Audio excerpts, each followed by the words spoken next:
This is Retro Sports Radio.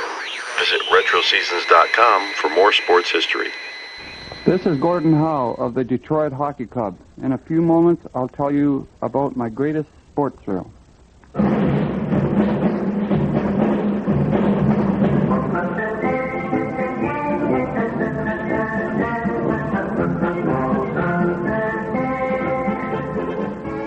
This is Harry Wismer. What you're about to hear is a transcribed story of one of hockey's outstanding players and an event our special guest Gordon Howe considers his greatest sports thrill. And Gordie himself is here to tell us all about it. But first, here's Bill Reddick with a message of interest from your United States Air Force. A good basketball captain knows when to press the other team, slow down the offense, or call timeout. In short, he has sound judgment.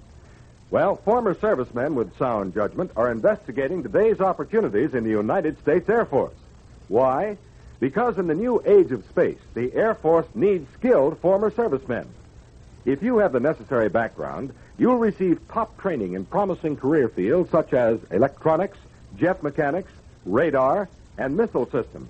You'll get good starting rank, a guaranteed annual income, and steady advancement.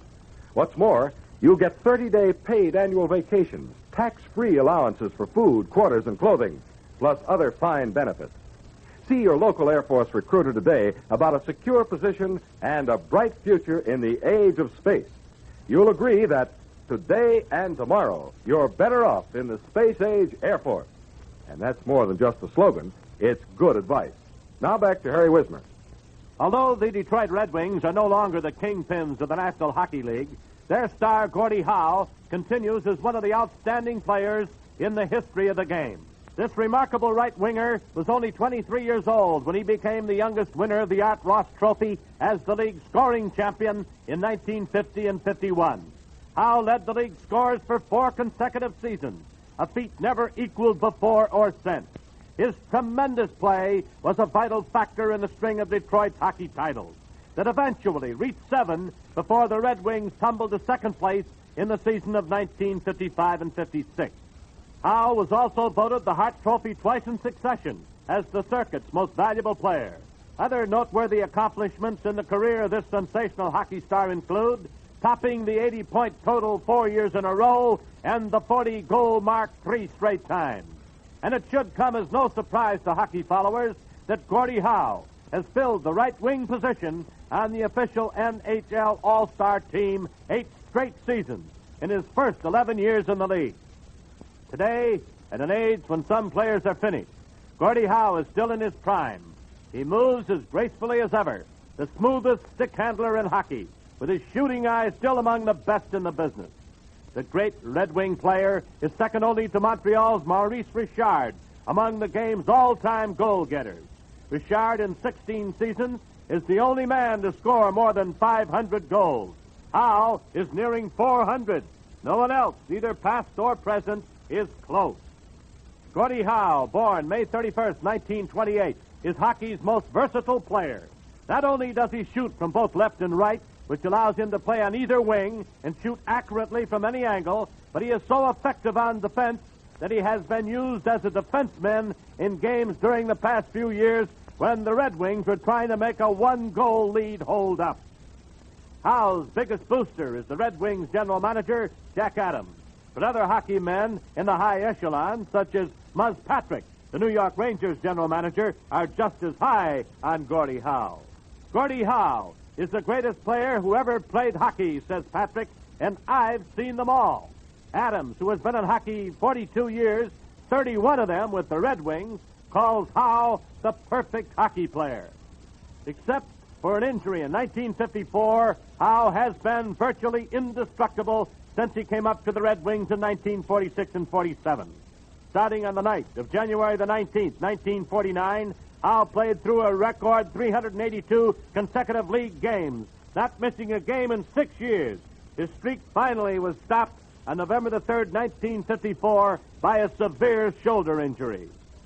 Gordie Howe's greatest individual effort may have come in the game of December 25th, 1956, Christmas night, at Madison Square Garden in New York, when he netted the 3-goal hat trick for the 12th time and added 3 assists as the Red Wings routed the New York Rangers 8-1.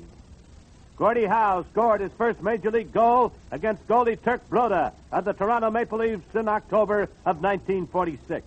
He had only 7 all that year. In his second season, Howe was moved up to Detroit's first line with the veterans Sid Abel and Ted Lindsay. The trio soon became the most powerful line in the game. Gordie Howe didn't hit his stride until his 4th season with the Detroit Red Wings. He won his first scoring championship in his 5th year, and in the next 4 years he rolled up an amazing total of 172 goals, an average of 43 per 70-game season. Gordie Howe is the Charlie Gehringer of hockey, his old coach Tommy Ivan once remarked. By that I mean that he has both the ability and the knack for making the difficult plays look easy and routine. Since he entered the National Hockey League, Gordie Howe has had some spectacular fights. Most memorable, perhaps, is the one he had with his arch-rival, Maurice Richard.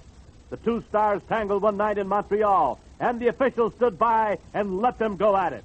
Most hockey brawls involve threatening gestures, a few shoves, a tossed glove or two, and an occasional wallop.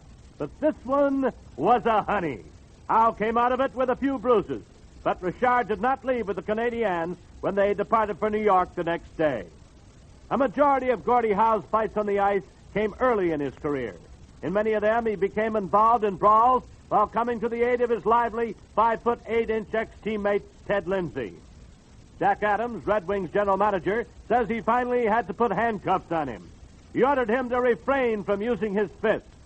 As he says, Gordie Howe is more valuable to us playing hockey. No one in hockey will dispute that point. Now, before you meet our special guest, Gordie Howe in person, and hear about his greatest sports thrill, here is a message of interest to all young men who want to go places faster. Recent servicemen, how much are you worth? Well, probably more than you think, because your past military experience may bring you a good position with a promising future. Where? In the United States Air Force. You see, the Air Force urgently needs trained technicians to help run the new age of space. And former servicemen like yourself can cash in military experience and skills for a promising Air Force career. If qualified, you'll receive the finest training available in such important fields as guided missiles, jet mechanics, radar, electronics. With this special knowledge, you'll advance as quickly as your ability allows. What's more, the Air Force gives you a guaranteed annual income, 30 days paid vacation every year, tax-free allowances for food, quarters, and clothing, and many other benefits. See your local Air Force recruiter soon and discover that today and tomorrow you're better off in the space-age Air Force. Now back to Harry Wismer. Gordie Howe, what was your greatest sports thrill? Well, Harry, I'd have to say it was a combination of many things. Actually, the first one I would have to put ahead of the other two would be the 5th year in the league. I won the scoring race. I also placed on the first All-Star Club and won the most valuable player award. That was a great thrill to me. The second, I would say, was our second Stanley Cup. The first one, I was unable to play due to the head injury which I had. But the second one, I was in the lineup all the way, and that was a great thrill. And the third, I might add, was the first game I ever played. And I scored a goal in the second period against Turk Broda of the Toronto Maple Leafs. And undoubtedly, that was the greatest thrill because of all my years out in Western Canada, all I heard was Turk Broda this, Turk Broda that, because they broadcast the Toronto games out to Western Canada. So scoring against Turk Broda, I would definitely say, was one of my greater thrills. As a top hockey player yourself, Gordie, who would you rate as the 3 best players you've ever seen or played against? Harry, that'd be a pretty tough question, but I'd have to go along with Mel Schmidt and also Rocket Richard. And I've always said that we never mention our own players in this lineup, but now that Ted Lindsay is over with the Chicago Blackhawks, I'd have to pick Ted, too. Gordie, how much weight and equipment does a hockey player carry on him, including skates? Well, I'd say among the forwards, it just depends on your size, but an average forward weighing about 170 would wear roughly anywhere from 23 to 25 pounds of equipment.